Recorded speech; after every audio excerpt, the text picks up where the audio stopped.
আরে দাদা, কেমন আছো? হ্যাঁ, ভালো। তা তুমি কেমন আছো? একদম সেই। তা এখন কি করছো তুমি? আমি এখন হার্টের ডাক্তার। কত যে রোগীর চিকিৎসা করতে হয় তা হিসাব নেই।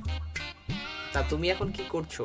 আরে আমি আমি এখন একটা অফিসে খুবই বড় পদে চাকরি করছি। ও, এমনকি অফিসের চাবিটা পর্যন্ত আমার কাছে থাকে। আরে আমি যদি একদিন অফিসে না যাই না, পুরো অফিসটা ছুটি থাকবে। ও মা, সে কি? তাহলে তুমি নিশ্চয়ই ম্যানেজার না? আরে দূর, ওসব ছোটোখাটো পদে না আমি থাকি না, ঠিক আছে? তাহলে তুমি নিশ্চয়ই অফিসের বস, তাই তো? হ্যাঁ, কি যে বলে না এরা, কি বলবো। তাহলে তুই কে রে? আরে আমি হলাম পুরো অফিসটার সিকিউরিটি গার্ড।